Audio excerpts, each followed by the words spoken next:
I'm going to start off with a confession. I'm very jealous of where you guys live. I mean, the landing was so beautiful. You live on such an idyllic island, and you're such incredible people. You know, I feel I've come as a foreigner, as an outsider, even though just 50 minutes away, and I'm going to leave with friends. So it's been amazing. Just 24 hours. So thank you very much. Oliver, didn't know you until 3 weeks ago. When I was asked whether I'd come here, because I was, the other people passed up on it, no offense. No, they were busy. My response was interesting and interested. And I quickly checked, I was on call on Thursday night. I said, right, I'll fly out, and here I am. And you guys have done phenomenally well, and I salute you for what you've done. Again, my name is Sanjiv Nichani. I'm a paediatrician in Leicester, and I've coined the term the screendemic.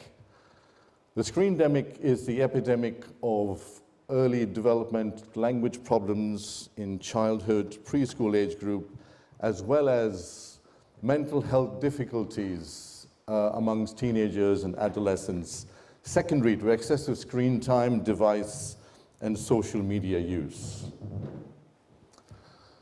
I'm going to start off with a fairly dramatic statement made not by me, but by a very prolific psychologist in the US, Dr. Twenge. And she said, a nuclear bomb has exploded on teen social life, and I completely agree with this. Every indicator of mental health and psychological well-being has deteriorated since 2012. I'm going to be talking about 2010, 11, 12 quite a lot in this presentation. The trends are stunning in their breadth and size. And all of this change coincides with the incorporation of smartphones into our lives, which has allowed nearly non-stop engagement with social media apps. Let me share with you, so every 5 years, Leicester City Council conducts a children's well-being survey. The most recent one was published in 2021, 2022. Over 3,000 students or children were surveyed. And let's look at what it demonstrated. So over a quarter of children spend 5 or more hours per day looking at a screen.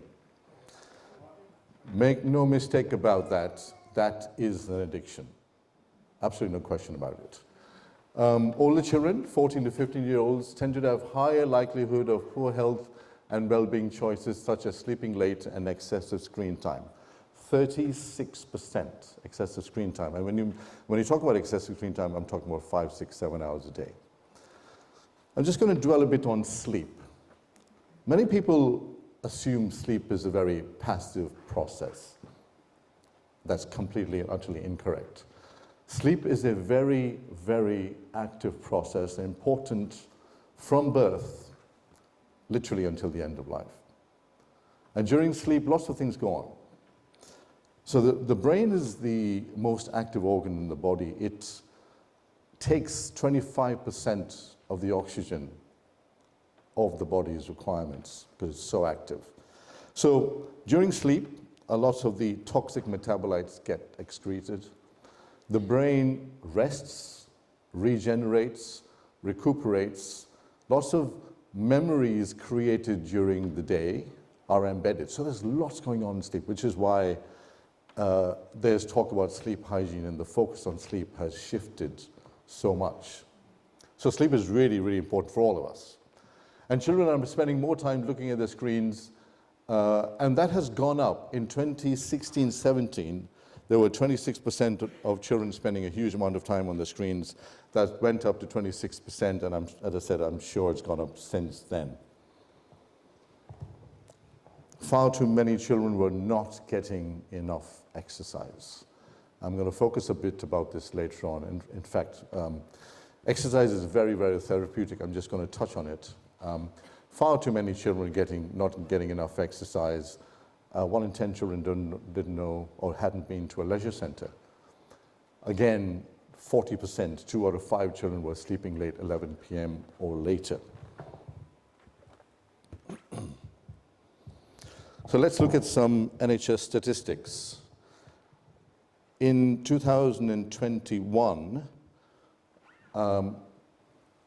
1 in 6 17 to 19-year-olds had a mental health problem. In 2022, that went up to 1 in 4.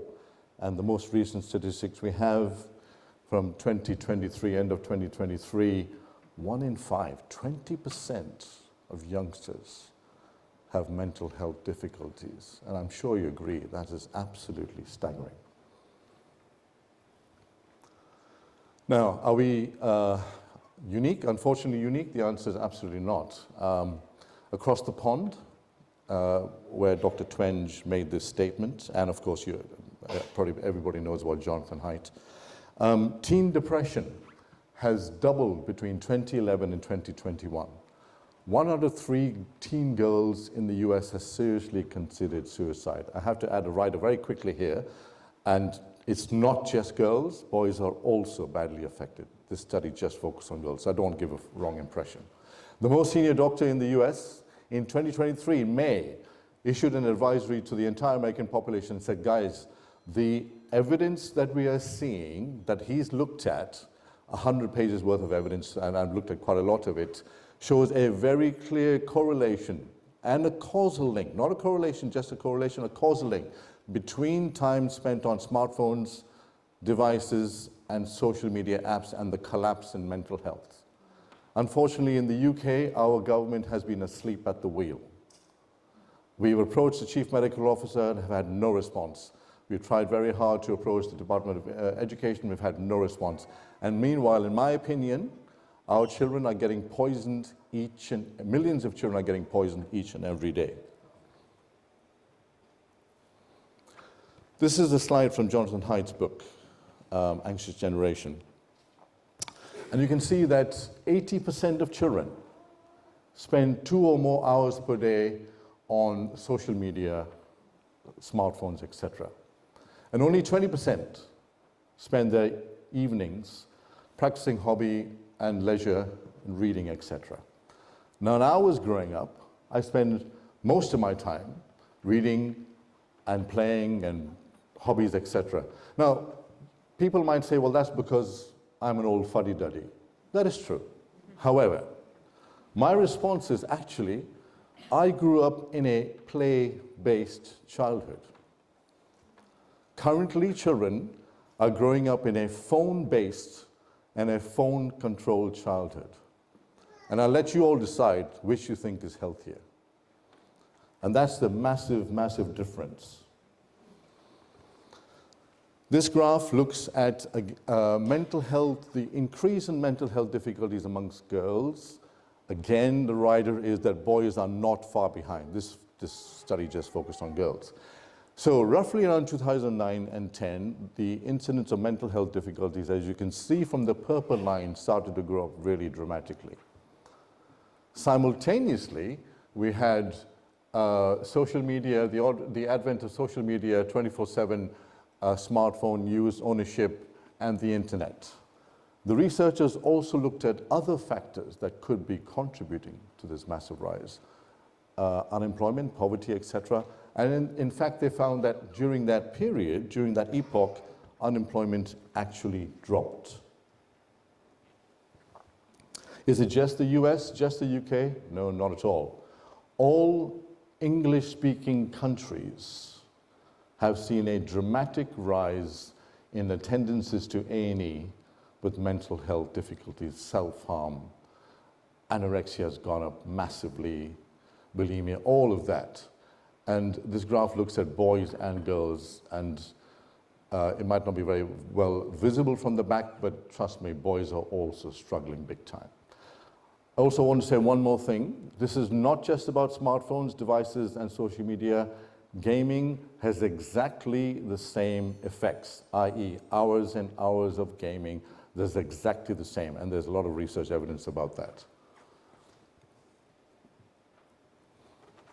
Now let's just look at some headlines of what the research, the science is telling us. I talked about, one of the things that got me really fired up about this issue was the advent of non-verbal children. So what do I mean by that? Toddlers walk into my clinic with normal mobility, normal coordination. They have this glazed look on their faces. They walk past you, they don't acknowledge you, and they are drawn to inanimate objects in the room.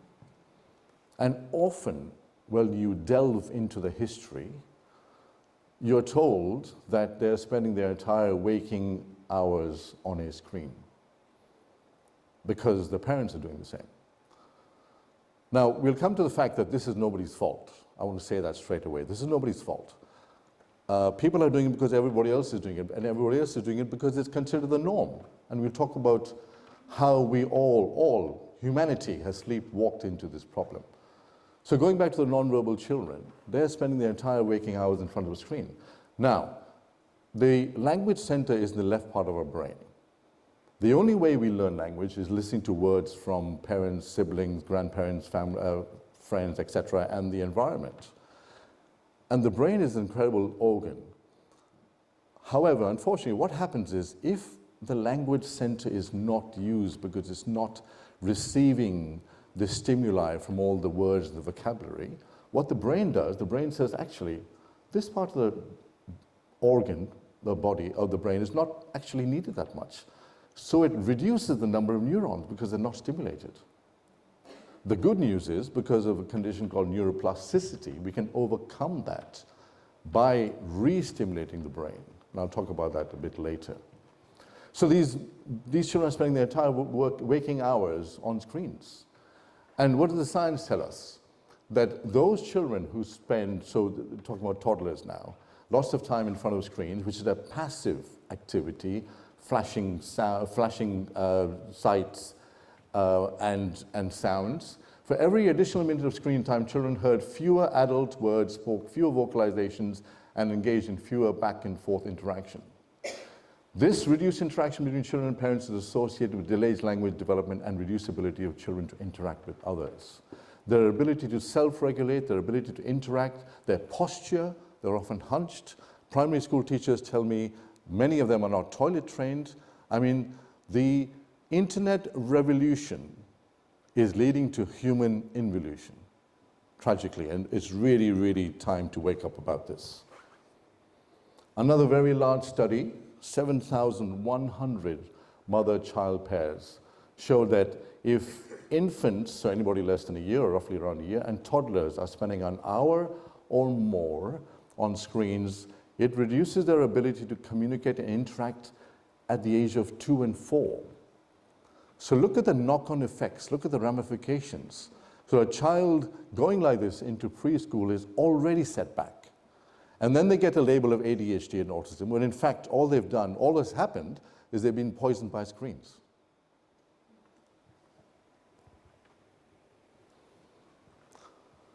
Another massive study, nearly 19,000 children studied, published in The Lancet, a very reputed journal, basically said that greater quantity of screen use, hours per use, was associated with lower language skills. Better quality screen use and educational programs, and co-viewing, where you can talk about what you're watching together and explain to your child what he or she is seeing, was associated with stronger child language skills. And of course, the final statement is obvious. Later age of screen use was associated with better child language skills. What about teenagers? So in my clinic, see, lots of teenagers come in with headaches, lethargy, apathy, poor sleep. I always ask about hobbies. And you often find the teenager sits there very quietly, sheepishly. The parents are sitting there almost through their body language, pleading with you to say something to their teenager, who's actually withdrawn from all his or her activities, because he or she is spending hours and hours in their rooms. They don't see them. After school, they're gone. Exactly the same applies to gaming. So this large study, a longitudinal study, meaning the children were studied over a number of years, showed persistent, very frequent social media use predicted low well-being amongst girls for life satisfaction and for happiness. and was associated with greater anxiety. The association of high social media use and mental health distress amongst boys was also significant. And boys seem to gravitate more towards gaming. So again, I have to emphasize, gaming does exactly the same. Now look at the stark conclusion from this study. 6,600 adolescents studied showed that those teenagers and adolescents who spend 3 hours or more on screens and apps face double the risk of anxiety and depression. So these numbers are really difficult to argue against. These are massive numbers and therefore extremely worrying.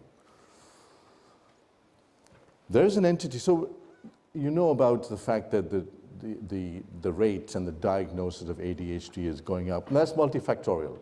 It could be because of increased awareness. It could be, in fact, because of this. Another study looked at teenagers, longitudinal, meaning over a couple of years. They exposed these teenagers to hours and hours of social media and smartphones. They found they developed symptoms of ADHD. What is called acquired ADHD, impulsivity, hyperactivity, inattention, poor sleep, etc., etc. And the reason for that is very clear, and I'll show you a slide in a minute.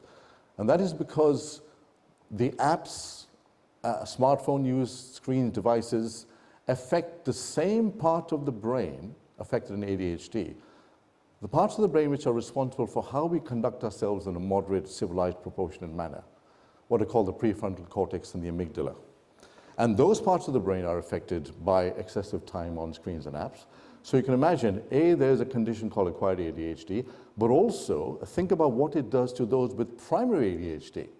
It is compounding the problem.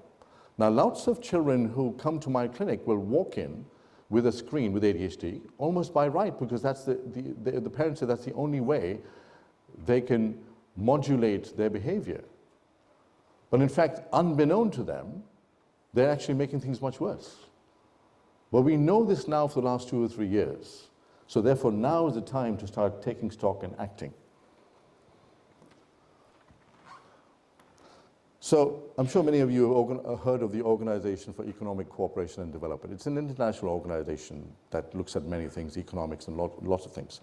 One of the things they do every 3 years is look at educational grades across 80 countries. It's called PISA.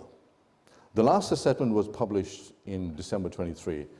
PISA is talked about by the English government because the grades have gone up quite dramatically after Michael Gove's interventions.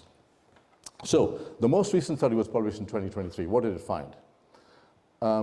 Number one, again, since 2012.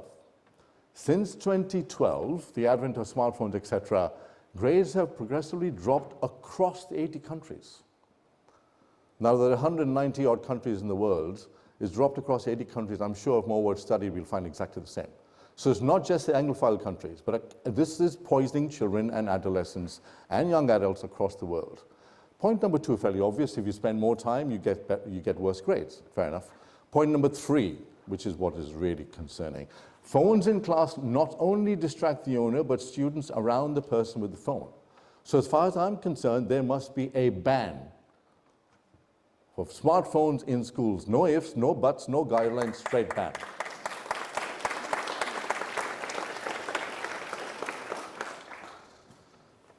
A bell-to-bell ban. You have to ask yourself, why does a child need a smartphone? If parents are keen, if some parents are keen to keep an eye on their children, well, obviously there's a telephone at school that can be used and can be rung. But if they still want to go further, well, there's GPS you can add onto a phone without having all the toxic apps. Unfortunately, again, the 4 nations in the UK are asleep at the wheel.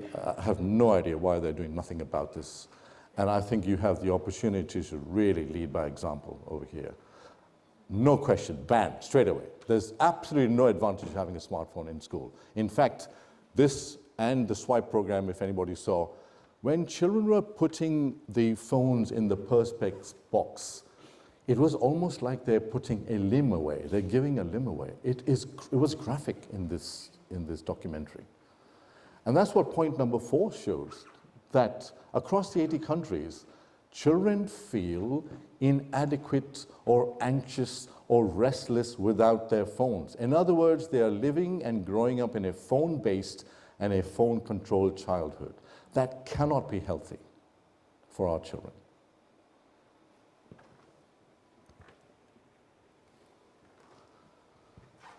Now, when Facebook was introduced, 2008-9, Zuckerberg started off, obviously it was to make money.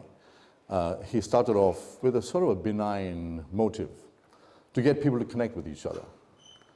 But of course, that is completely transformed. He's blinded by greed, et cetera, and I don't know if any of you saw his crocodile tears at the Senate hearing when he turned around to the tragic bereaved parents who'd lost their lives thanks to the crap he's created, and apologized to them. But when Facebook was rolled out, it was associated, according to this study, with 300,000 more new cases of depression and anxiety amongst the teenage-going population in the US because of FOMO, because of this utopia that does not exist in the real world, which is portrayed online, because of comparisons, because I don't know how and why, but it seems to make people nasty.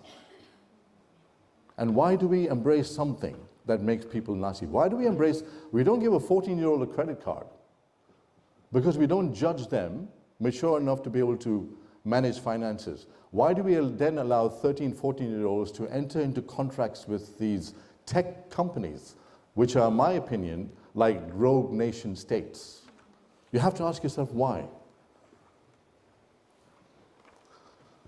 So going back to the structural changes, very clear, sophisticated, sensitive MRI scans are showing us that the two or three parts of the brain, the prefrontal cortex, the amygdala, the hippocampus, don't worry, I won't go into too much detail, are affected in acquired ADHD.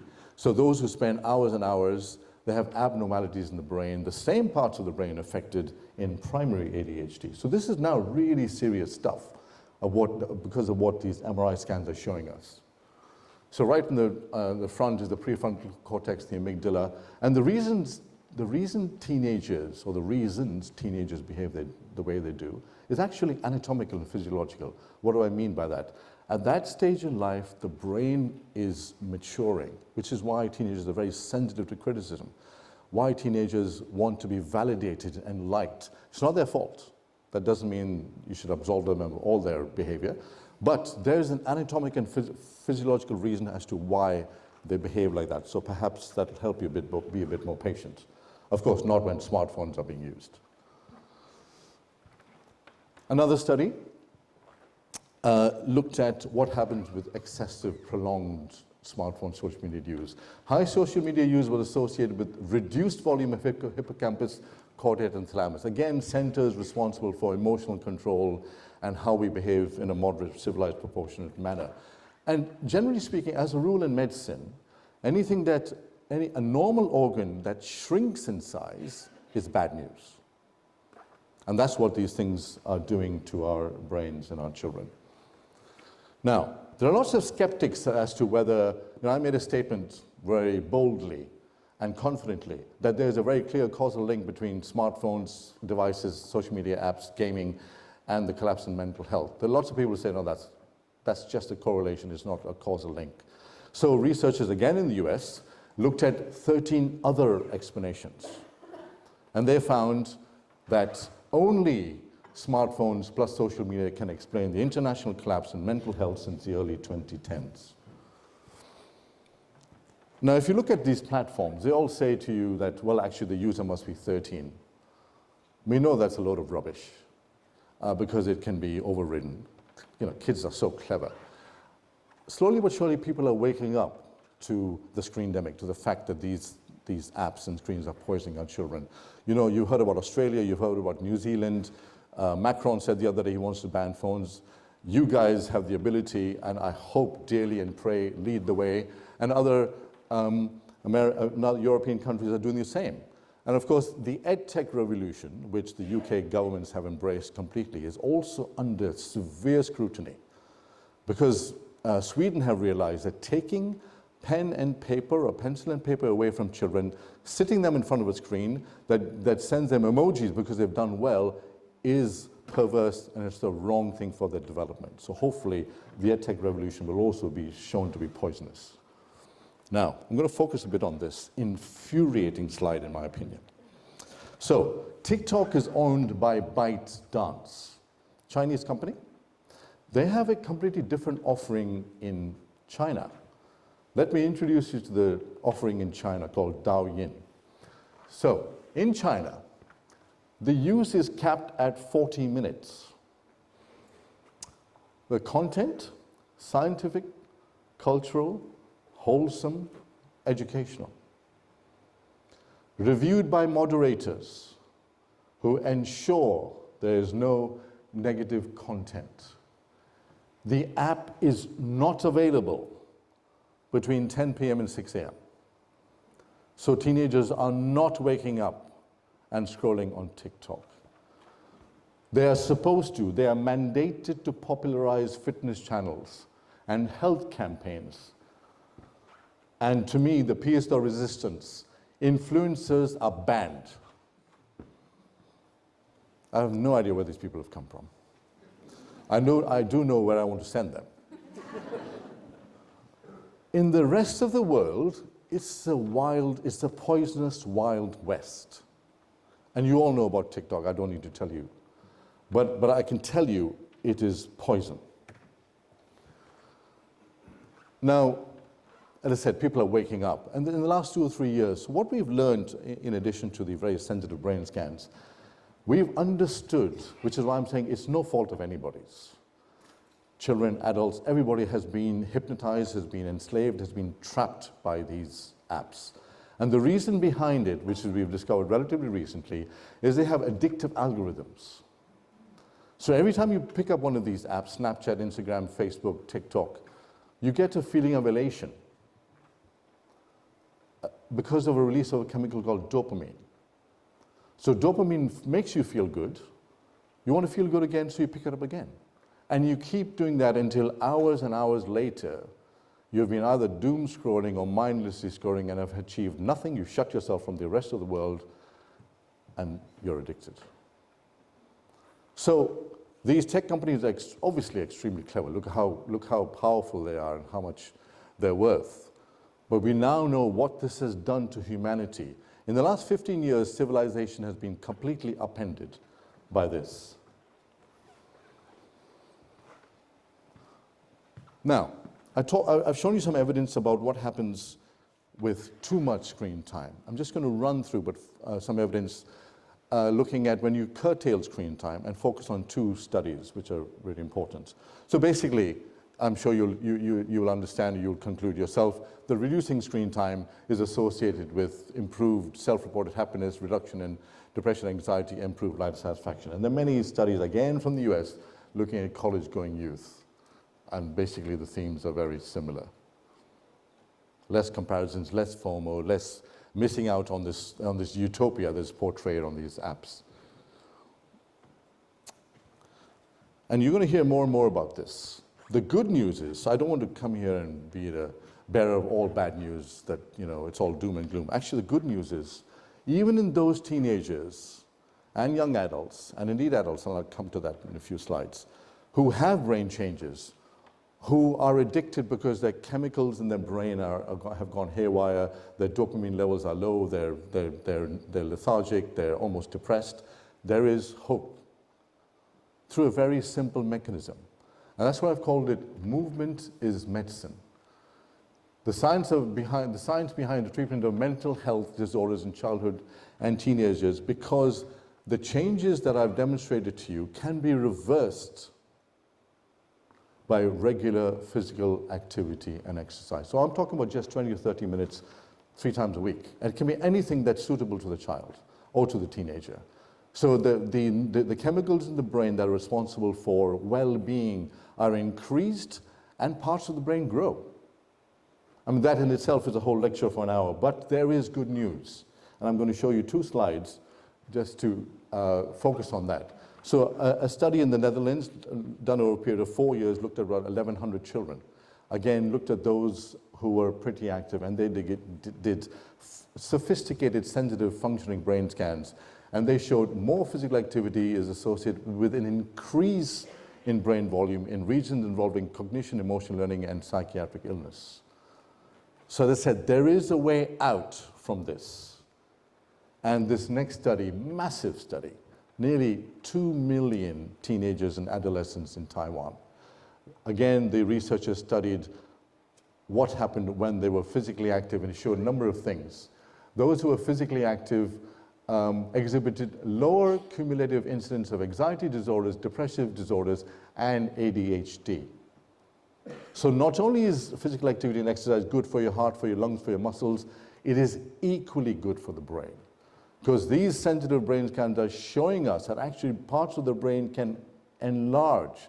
Those parts of the brain that have shrunk can get back to normal. The neurochemicals, serotonin, dopamine, noradrenaline, etc., are normalized and increased thanks to regular physical activity. You don't have to take a pill, which will expose you to side effects. You can just go for a walk in a beautiful island that you've got over here. And equally for ADHD. So, children with ADHD, you could start them off on medication. Once you get them controlled and stable, you can institute a physical activity program tailored to them, and then potentially wean the medication down. So there's really positive news that we are now seeing. Aerobic exercises like cycling, running, etc., enhances attention, high-intensity training, improves impulse control, coordinative activity, boosts cognitive flexibility. Everything is a win-win. Physical activity. So I've created a 5-day infographic. It's based on the 5 fruit and veg a day, a guide for parents and children. From 0 to 17 years, but it's also relevant to adults, and you'll understand why. Just how are we doing for time? Okay. Yeah. So what do I say? From 0 to 2 years of age, the only screen time should be video chatting. Tip number 1. Tip number 2. If you must give your child a screen, for 2 to 5-year-olds, should not be more than half an hour. Sorry. Tip number 3. Ophthalmologists and opticians are telling us that smartphones are associated with visual stress, and a lot of youngsters are needing glasses. Tip number 4. Parenting is difficult. Of course it is. In this day and age of both parents working, single parents, of course it's not easy. The old adage that it takes a village to raise a child is particularly true today. And this is nobody's fault. Again, I've said that a few times, and I genuinely mean that. Do your best not to use a digital device as a pacifier, a dummy, or a babysitter. There are instances, of course, when you have to go to clinic and you want your child quiet. Okay, perhaps.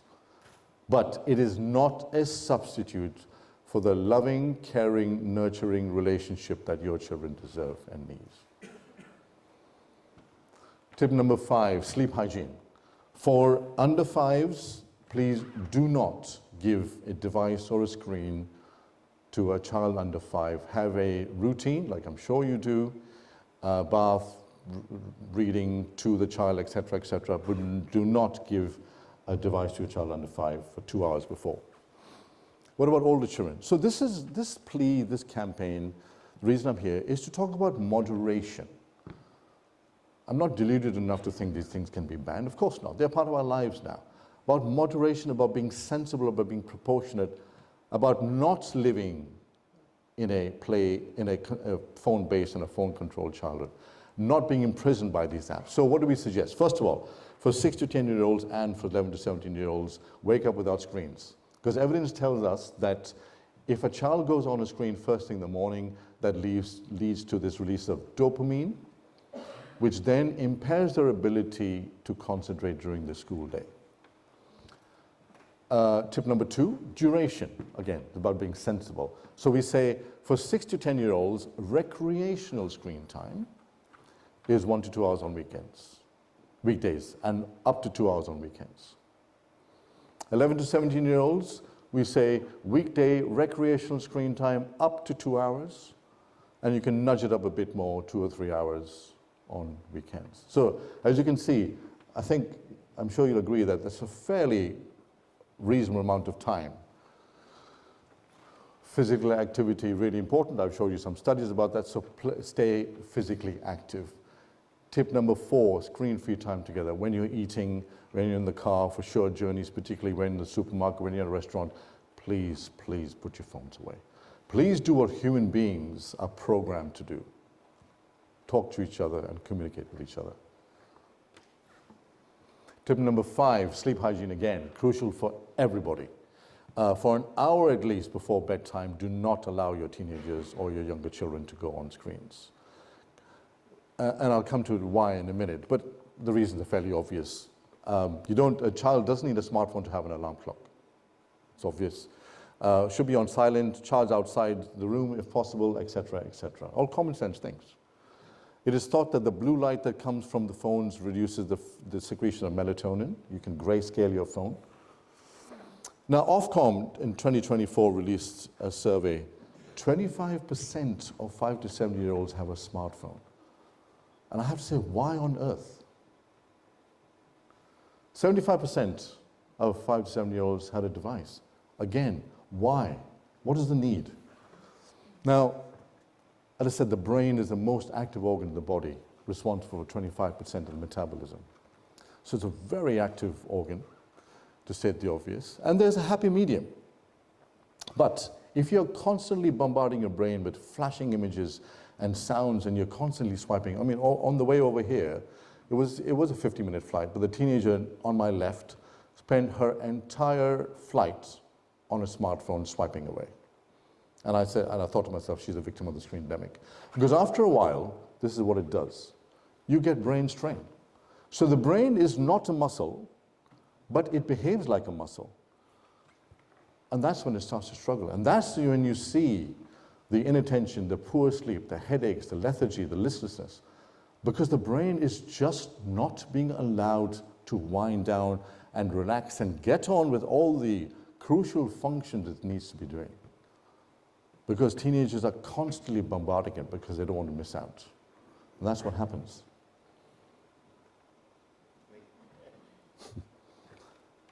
Now, going back to the phone ban, which I said to me should be non-negotiable and it's very obvious. Lots of things, there are lots of benefits. Boosted efficiency, there's more reading, improved teacher morale because they had to stop policing this all the time, less missed class absenteeism because they want to go and check what they missed out on, more vibrant lunchrooms and playgrounds. Children are talking to each other. Hallelujah. Less cheating and less reported stress among students. So huge benefits to banning phones in schools. Now, lest the adults in the room think we are immune to all of this, it's just for our kids. Think again. So, early warning. Those adults who spend their entire vocational days, weekends, nights, understandably, by necessity, on screens, and your entire recreational time on screens are potentially at greater risk of early onset dementia. Which is why I keep saying more green time, less screen time. And in fact, in this island, you have no excuse, really. As somebody, I think she was a Swedish-American lady, she says, there's no such thing as bad weather, just bad clothes. So higher levels of daily screen time were associated with physical changes in certain areas of the brain. And if you're fortunate enough not to get dementia, I'm not wishing on anybody, but I can guarantee you, spending hours and hours on these devices, etc., or gaming, you will be likely to have changes in your brain, and that's not what you want. And this is not even touching upon the obesity epidemic, which actually go hand in hand. Now, this is a cartoon, but actually it depicts real life. In other words, nursery workers tell us that when children are dropped off to nursery, they're not having a tantrum when the parents are leaving. They couldn't care less. They're having a tantrum when the devices are taken away. Was that a 5 or a 10? Okay. Yeah, I'm well within that. Yeah. And this is actually happening. So, in the context of that slide, giving a device to an infant or a toddler leads to the inability to emotionally regulate themselves, to having temper tantrums, to basically being difficult because they have not been taught how to do that. And of course, you're setting them up for failure and a false label of ADHD at school. So what do? We have to go back to basics. Humanity knows what happens when you ignore the laws of nature. The laws of nature are that human beings are social creatures. And we know when we ignore the laws of nature what happens. Look at global warming. Look at Europe. It's been on fire. And we're not far behind. So we've got to remember the laws of nature. We are created to communicate with each other. The other interesting fact is that human childhood is the longest in the animal kingdom.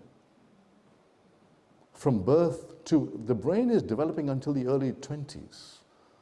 So that gestational period, if you like, of a person into a fully mature adult is going on for a long time, which therefore means it's very susceptible to adverse outside influences. And that's something we must remember. So, first of all, again, this is not anybody's fault, parents or anybody, but adults have got to be role models. Not only do you have to be role models, you've got to be firm. Lots of parents say, well, what can we do? Well, actually, who's in charge here? And you are the best judge to decide as to how you do this. I'm not going to dictate to you, but you are in charge. There's no ifs, there's no buts about that. That's a fact. And if you know that allowing your child to carry on doing these things or being exposed to a screen for hours and hours each and every day is potentially causing brain changes, surely you will do something about it. And it's not going to be easy. Of course it's not going to be easy because humanity is addicted to these things. But you do it slowly, just like you wouldn't cold turkey somebody with a different addiction. You wouldn't tell them to stop the next day. You would shrink it down in sort of the ways that I've suggested. So there has to be systemic change, systematic change, and societal change. And I think starting with a ban on smartphones is the great way to go. And the other reason you have to lead by example is because adults, as I've said to you, are not immune from this, from the screendemic.